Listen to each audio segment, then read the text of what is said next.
Today is Sunday, February 14th, 2021, and I'm going to read Matthew chapter 24 and just make some comments. This is a chapter of the Bible where Jesus is talking about end times. So let's start at verse 1. And Jesus went out and departed from the temple, and his disciples came to him for to show him the buildings of the temple. And Jesus said unto them, See ye not all these things? Verily I say unto you, there shall not be left here one stone upon another that shall not be thrown down. And you can go watch my previous video. I talk a little bit more in depth about these two verses. And I think it just shows that Jesus isn't impressed by the same types of things that people get impressed by, earthly, fancy buildings and such. Jesus just didn't care. And something I didn't mention in that other video, have you noticed that it's a big trend for people to take rocks and stack them up on one another? And I'm not saying that everybody that does that is some sort of satanic person, but the people like to make trends out of things taken from the Bible. The Bible, Jesus tells us that there aren't going to be left any stones stacked upon one another. So people get this idea of, I should stack stones up on one another. Continuing, and as he sat upon the Mount of Olives, the disciples came unto him privately, saying, Tell us, when shall these things be? And what shall be the sign of thy coming, and of the end of the world? And Jesus answered and said unto them, Take heed that no man deceive you, for many shall come in my name, saying, I am Christ, and shall deceive many. And this is something that has been clearly fulfilled.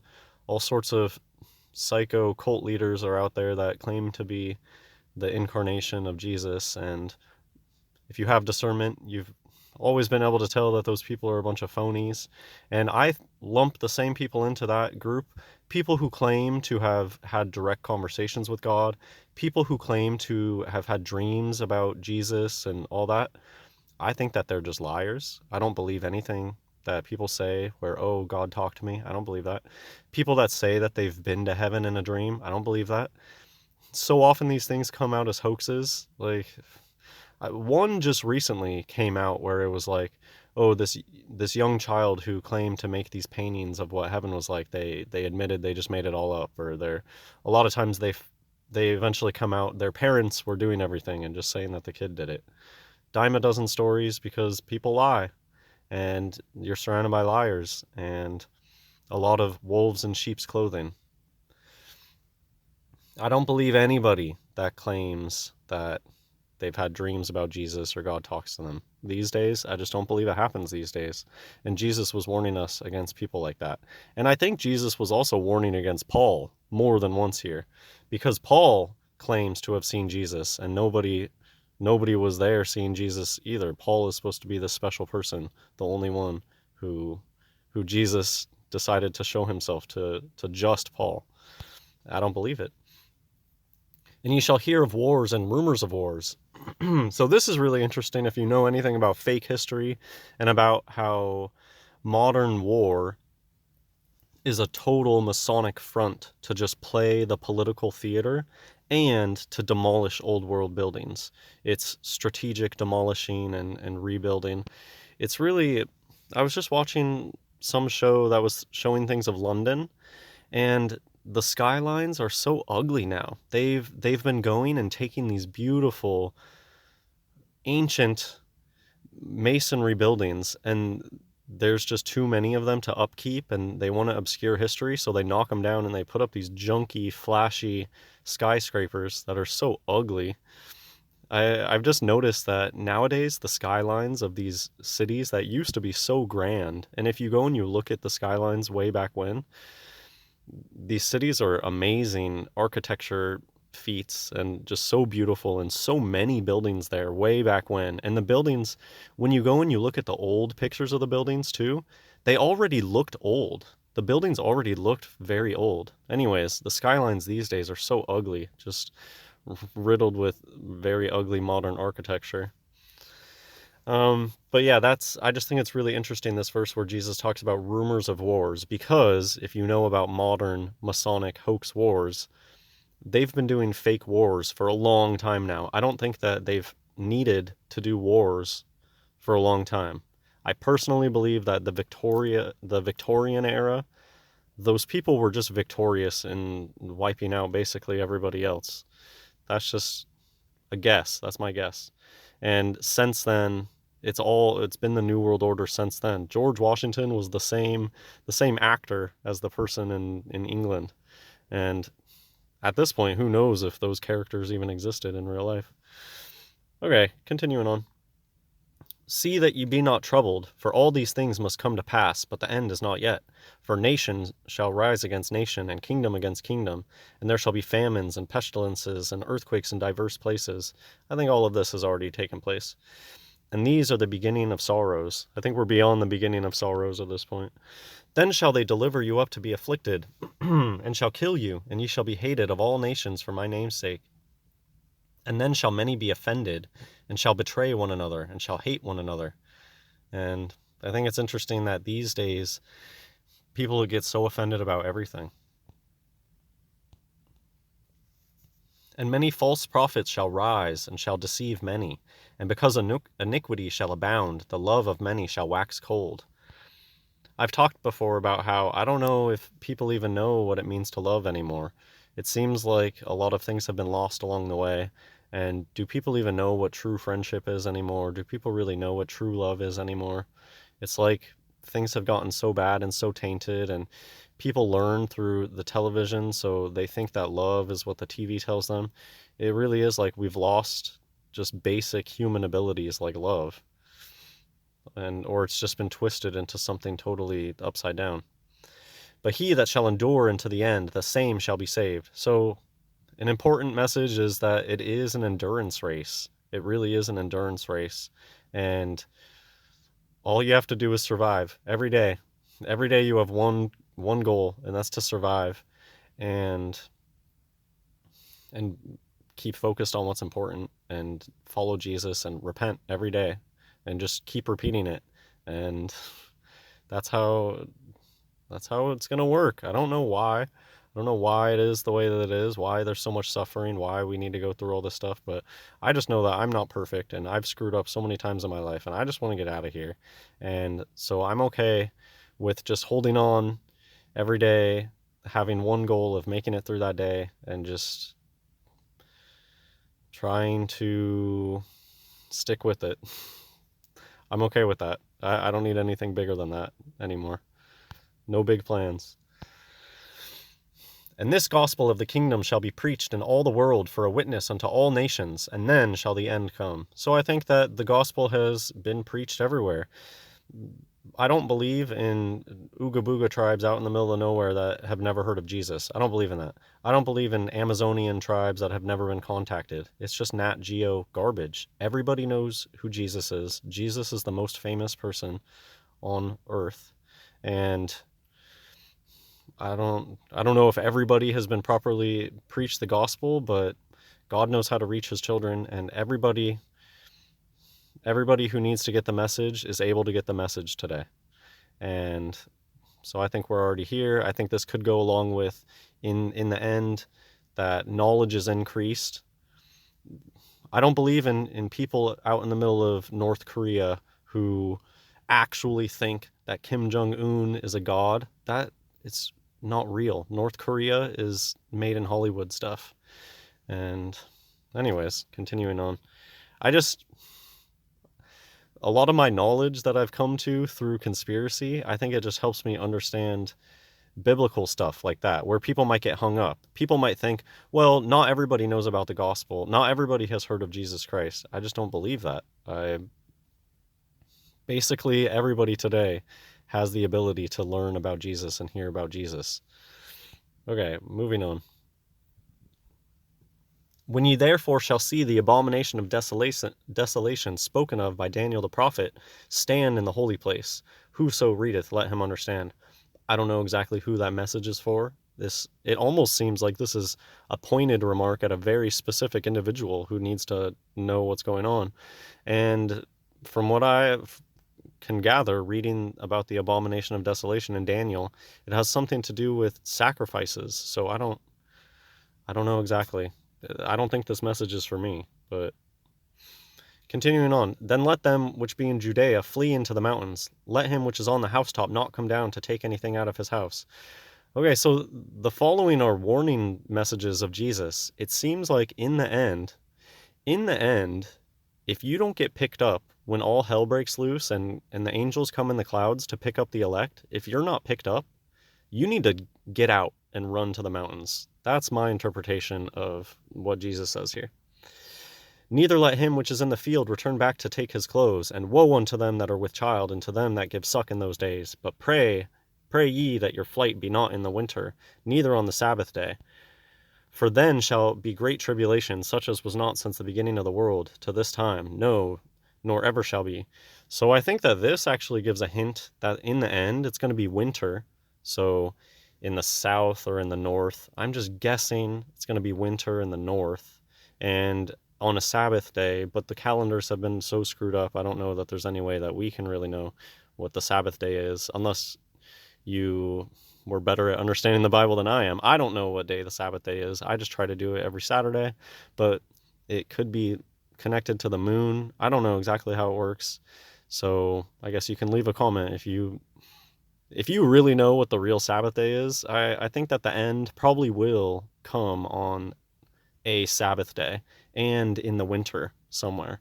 So yeah, I just think that if winter passes and we get into spring, I don't think that the end will be in the spring or in the fall. So it'll be either winter or summer, because depending on if you're in the far north or in the far south. Hopefully you get what I'm talking about. Continuing on. For then shall be great tribulation, such as was not since the beginning of the world to this time, no, nor ever shall be. Okay, I guess here it's worth pointing out that, and this is where I think some people get mixed up when you talk about pre-tribulation rapture. Tribulation is just a word that means trials, hardships. So notice here Jesus says great tribulation. And because this is kind of how I interpret it, I think that we're going through tribulation right now. I think that we are in the beginning of tribulation. However, I also personally think that when Jesus comes in the clouds, when the sky opens up like a scroll, when they try to play it off as an alien invasion, when the mark of the beast gets released, when the stars fall from heaven, when the sun is dark, I I don't think that that is like the very end. I think that people get saved, and then I think that there's still timeline moving on after that. And I think it'll be really quick. The end of the end, when the believers get their heads chopped off, when the mark of the beast is introduced, I think all that stuff is going to happen very quickly. And with days being as short as they are now. Anyways, to get to the point, I think that pre-tribulation rapture, I think that we're going through the beginning of tribulation right now, but I think people will be saved from the capital T Great Tribulation, where just all hell breaks loose and the mark of the beast is released, and if you refuse the mark, you're shunned out of society, and people will probably be gunning each other down in the streets, etc. I think that people get to skip that capital T tribulation if they're part of the elect. Okay, and here is a great verse. As far as I know, this is the only part of the Bible that has this prophecy, and it's from Jesus Christ himself. And I still can't believe that I don't hear people shouting this from the rooftops. Time really is moving more fast. Time is moving more quickly. Days are shorter. 24 hours is not what it used to be. The day-night cycle zooms by faster than it ever did in the past. And that is what Jesus is talking about here. If you read a corrupted version of the Bible, it'll say days cut short, which gives a totally different idea, mental interpretation. The fact that he's saying the days will be shortened, I think that Jesus said it like this on purpose and didn't say time will move more quick, because time is just this fake human construct of we're going to break a day-night into 24 hours. But if the day-night cycle isn't constant, and it isn't because NASA Outer Spaceland is not real, then that notion of time is just made up. It's just a human construct. So I think it's really telling that Jesus said it in this way. Days literally will be shortened.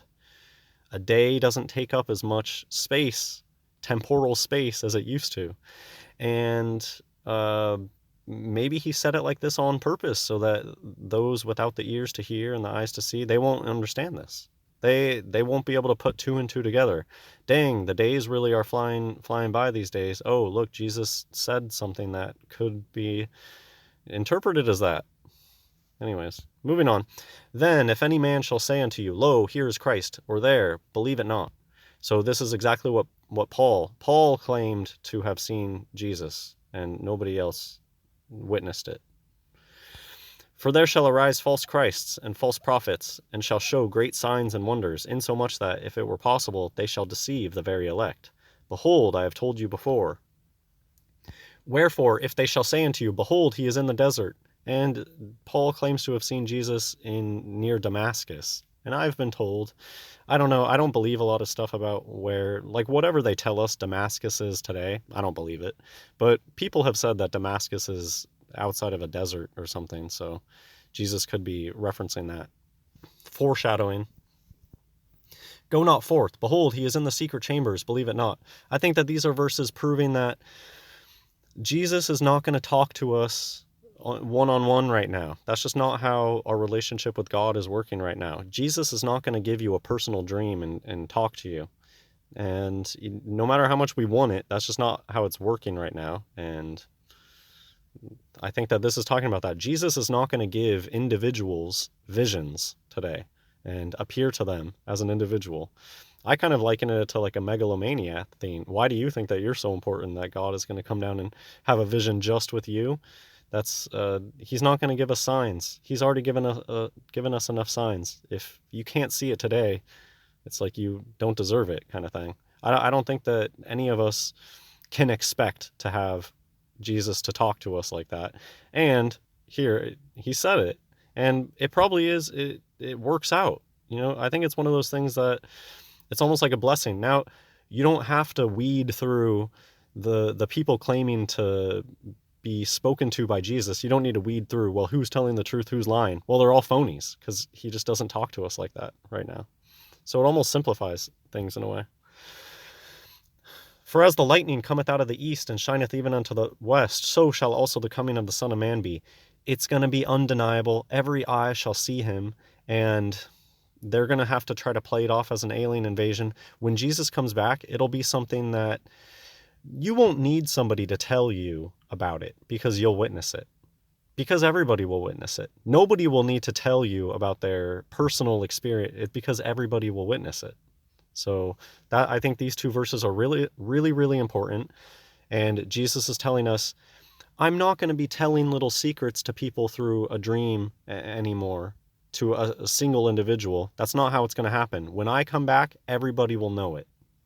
That's what these two verses mean to me. For wheresoever the carcass is, there will the eagles be gathered together. And Jesus keeps it real. He is not afraid to talk about the grim realities of things. Immediately after the tribulation of those days, so here Jesus is talking about tribulation of those days. Earlier he was talking about great tribulation. I don't think that tribulation is any one thing. Okay, so immediately after the tribulation of those days, that could be today.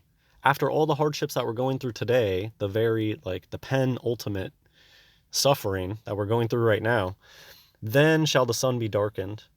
This is just how I'm interpreting it. Like, after a lot of tribulations, then this huge event is going to occur. Okay, so I'll start from the top. Immediately after the tribulation of those days shall the sun be darkened, and the moon shall not give her light, and the stars shall fall from heaven, and the powers of the heavens shall be shaken. I personally believe these are all basically simultaneous events happening. There's going to be a huge event that will shake the earth and the heavens, and the stars are going to fall from heaven. The sky is falling. Literally, the sky will be falling. And he shall send his angels with a great sound of a trumpet. And yes, that's probably why we had the President Trump. And they shall gather together his elect from the four winds, from one end of heaven to the other. Now learn a parable of the fig tree. When his branch is yet tender, and putteth forth leaves, ye know that summer is nigh. So likewise ye, when ye shall see all these things, know that it is near, even at the doors. Okay, so I mean, when the sun, I think you're kind of, you're way behind if the sky is shaking, the stars are falling, and the sun and the moon are dark, and you still don't get it. There's still going to be people who don't get it at that point, and they're going to buy whatever the media says, that it's aliens or something. There's people that are that far gone. But that's why it's important that we talk to people about these end time signs and keep telling them what their plan is. They've painted themselves into a corner with this nonsense, with this outer space nonsense. That's what they're gonna run with, an alien story. So everybody needs to know that Jesus Christ is real, what the Bible says is real. All of these things in the Bible are really going to happen. The sky is going to open up, stars are going to fall, and clearly the powers that be are going to try to turn that into aliens are invading us and shooting meteors at us, and got to get the message out there that that's what they're going to do. Okay, continuing on, we're getting near the end. Verily I say unto you, this generation shall not pass till all these things be fulfilled. I don't personally believe that Jesus was here 2,000 years ago. I think that it was much, much sooner to now. I don't think that it really has been that long since this stuff has passed.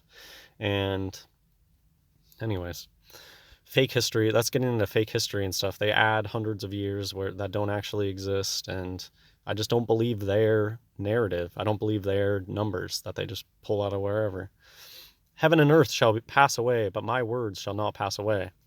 But of that day and hour knoweth no man, no, not the angels of heaven, but my Father only. This is just a point. I don't like to guess dates. And almost anybody out there that loves to throw around dates, notice that the dates come and go and nothing happens. And I don't believe anybody that shouts out dates like they know something is going to happen. I think that's dangerous territory. And I think that people that do that, they're too obsessed with the media and trying to figure out the game. And recently, I've just brought up about like knowing the orange number coding and people using that to try to make money on bets and stuff. There's tons of people out there that they do know about all the gematria and things, and they use that to try to, it's almost like a form of dark magic, like soothsaying. They're trying to predict the future through all the numbers. I don't think that people should be doing that. Jesus told us that not even the angels know the day, the big day.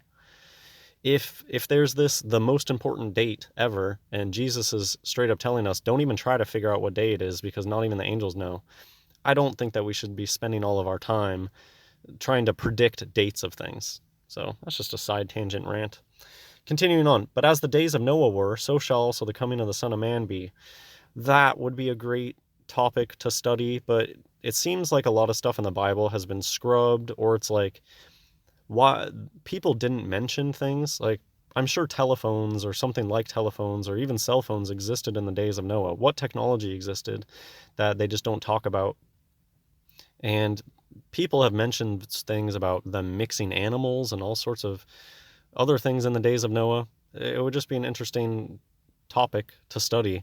Nowadays we have CRISPR, and I guess a point that I want to bring up that is just, it shows you how far we've gone in such little time. Do you remember in the 90s, and I'm sure before, people used to stop and have discussions about, has science gone too far? Should we be doing these things? People would have these huge ethical debates about, should we be cloning a sheep? Which who knows if that ever happened or if it's just BS science. The point is, it seems like we've totally jumped the shark, and nowadays scientists do the most obviously satanic, backwards things, and nobody even has the conversation anymore of, should we even be doing this? And CRISPR is just a thing, an example showing that it's like nobody even stops to question whether these things are ethical. They just run away, they just go for it. And maybe it was like this in the past. Maybe this is why God flooded the earth, because things got to the point where people were totally do as thou wilt, doing the most insane things without even stopping to question, has this gone too far? Should we be doing this?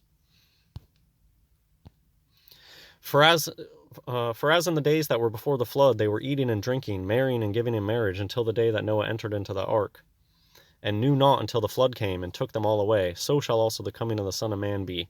This just reminds me of how there's so many people out there that, it also reminds me of being deceiving and being deceived. There's so many Orange 33 Club members out there who they are so lost, that they are so deceived. They really believe in stuff like the vaccine, and they're like, come out with the vaccine already so we can bring life back to normal. They're so stuck in their Stockholm syndrome, looking for the order out of chaos. To me, it's just insane though, because I see these people with wonked out eyes. So it's like, you've been through the satanic ceremony, you have one of your eyes is dead or gone. You obviously know about the Orange 33 invert stuff, and yet you're afraid of a fake thing, a fake Orange 33 thing.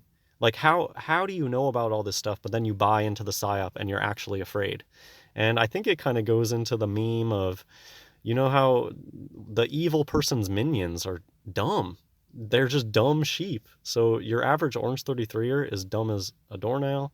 Is that the expression? They're really dumb, just following. All they know is hand signs and Orange 33. Besides that, they're just useless cannon fodder. It's just a strange thing to me that you could know about all the plastic surgery stuff, but then and all the Orange 33 stuff, but then you are afraid of a fake psyop. Like, I just know examples of people who, they have a lot of money, they're really well off, but it's like when their maids are over at their house, they're all wearing masks and stuff. It's like you're a prison in your own home because you're buying into a psyop from the Orange 33 Club that you're a part of. I when I try to make sense of it, my brain just short circuits and I have to stop thinking about it. So anyways, that's enough rambling. It just reminds me of this. It's like they're all chickens with their head cut off.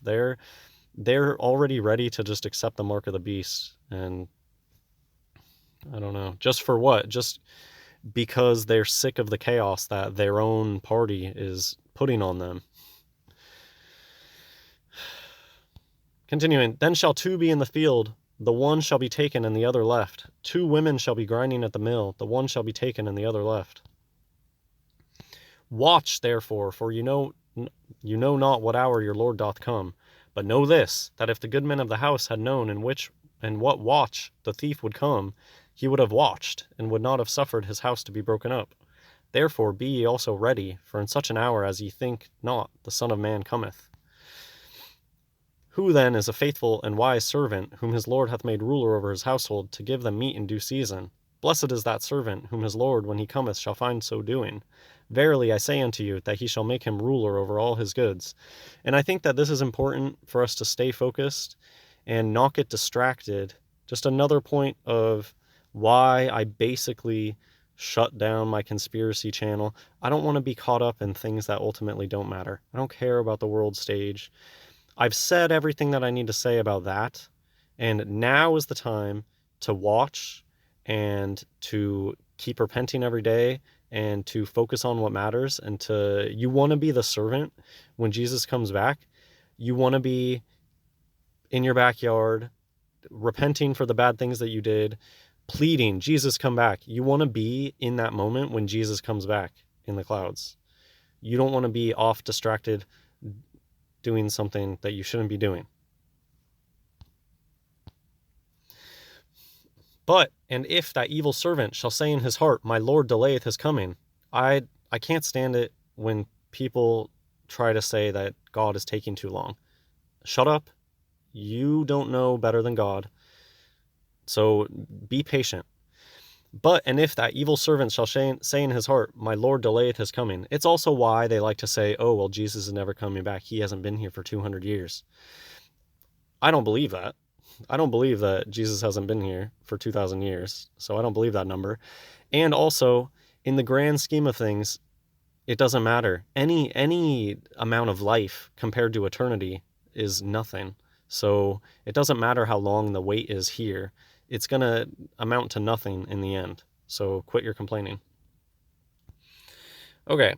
But, and if that evil servant shall say in his heart, my Lord delayeth his coming, and shall begin to smite his fellow servants, and to eat and drink with the drunken, the Lord of that servant shall come in a day when he looketh not for him, and in an hour that he is not aware of, and shall cut him asunder, and appoint him his portion with the hypocrites. There shall be weeping and gnashing of teeth. Okay, and that's the end of this. I have a few pictures just because I wanted to make some points. Weeping and gnashing of the teeth kind of reminds me of this painting by Picasso. Do you know why Picasso painted all the people with the eyes wonky? Well, take a good look at the celebrities and the famous people and tall, skinny women in your life and flabby dudes with crazy beards. Look at their eyes and how off level they are. And it looks like this woman is gnashing her teeth and crying. So a point, people are still getting married, even with how insane things are right now. I know somebody who's getting married later this year. So people are still getting married. People are still going on about their lives as best they can, even with all these draconian measures that have gone on longer than a year. The bottom of the pyramid has absolutely no spine, and they're the dumb minions that you've seen in the movies where they just do whatever they're told, and they have basically no individuality whatsoever.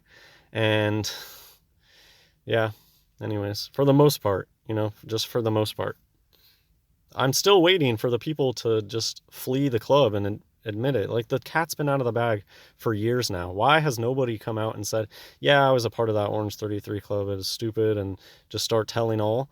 Maybe they just don't do it because they're afraid of getting their fingers chopped off or getting killed or something. I don't know. But literally, I've heard of nobody dissenting. Order out of chaos is how they operate. And it's really pathetic to me that there's so many people out there that they clearly know about the signs and the symbols, and they should know about things like, oh, one of the ways that they operate is they create a bunch of chaos, and then they swoop in and try to pretend to be this great thing saving people from the chaos. But it's like, hey, you're the one creating the chaos. Screw you. That's just the way they operate. Here, order out of chaos, the landmarks of Freemasonry. It's just reminding me again of how I know these people that have a lot of money. They're obviously high up in the system, but then they wear masks when their maids come over. It's just such a pathetic existence that I can't even imagine. Like, how, and they're scared of this fake thing, and they're going out and getting the vaccine. It's something I don't understand, and I don't really care to. The other pictures here, order out of chaos, they got the Illuminati pyramid with the devil horns and stuff. Here's interesting orange colored spirals. 1984 came up for staged events. Staged events. How could you be a part of the club but then not know that this whole thing is a big staged event? Order out of chaos. Oh, the Twin Towers. 11 is big in Freemasonry. The two towers, the two pillars of Freemasonry.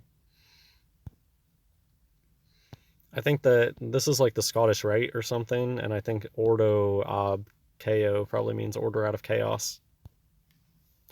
Matthew chapter 24, then shall two be in the field, the one shall be taken and the other left. Okay, I just wanted to emphasize this verse because I think that this gives evidence for pre-tribulation rapture. There's going to be some people that get taken away and some people are going to be left on earth. This is evidence for pre-tribulation rapture, meaning what I sometimes say, capital T tribulation, or Jesus said the great tribulation. I just think that there's a lot of nasty, horrible stuff, Revelation type stuff with creatures with stingers and breastplates and long hair. I don't know. A lot of nasty, strange stuff is going to occur after Jesus comes back in the clouds. And that's why I believe in pre-tribulation rapture. I believe that some people are going to be taken away and others will be left. And some people that are left, I think that's their last chance to repent and to refuse the mark of the beast. I think people will have that one last chance. If the entire earth shaking and the heavens opening up and the stars falling from heaven and the sun going dark and the moon going dark does not get you to repent, then that's it. You're done. So that's what I think is going on here. Pre-tribulation rapture, one last chance for people on earth. I think that that's the whole idea of the imagery of people getting sucked up in UFOs. They're going to try to play off when Jesus comes in the clouds and the elect are picked up from the angels and the four winds and all that. I think they're going to play it off. They probably will use blue beam technology to make it seem like an alien invasion and people are getting abducted. Matthew chapter 24, verse 42, watch, therefore, for you know not what hour your Lord doth come. And I just wanted to say that this is probably why those in control, a big sign is the watch. They're always doing one eye things, like their one eye is keeping a watch on you. And I mean, a lot of things could go into this idea of the watchers. They think of themselves as the watchers, those who are watching because they can actually see all the signs and the symbols and etc. I just wanted to make a point of the watch, having a watch. Here's just something. My family is like a Blue Lodge family, and I have an aunt who wears a watch, Swire, wears a watch that instead of like numbers 1 through 12 on the watch, it just says now all over the place. And it's so dumb because why not just not wear a watch at that point? And I think it's just a lot of people, they're always wearing a watch because it's just a symbol of being a watcher. Oh, I'm a watcher because I know about the stuff, the inverts, the Orange 33. And I just like the little Blue Lodge spin that someone in my family has, trying to like, oh, I'm better than other people, but you're still wearing a watch. You're still one of them.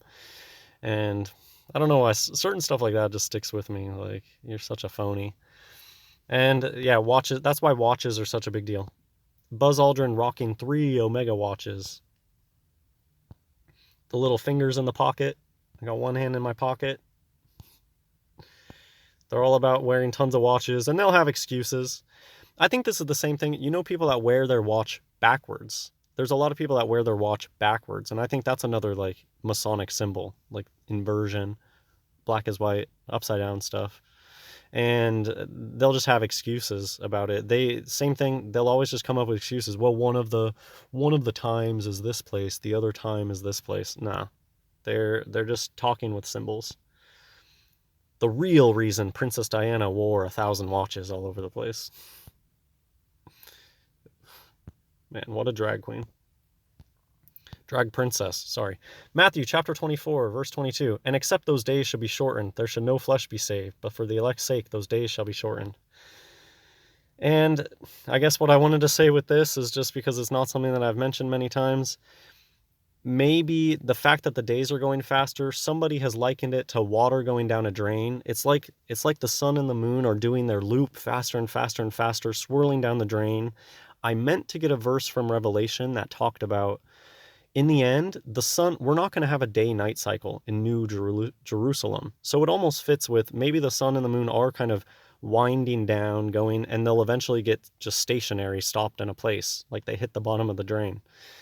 And another thing that I haven't mentioned many times before, so New Jerusalem comes down from heaven. I made a video once talking about how it almost seems like the sky is coming down, like the firmament is coming down.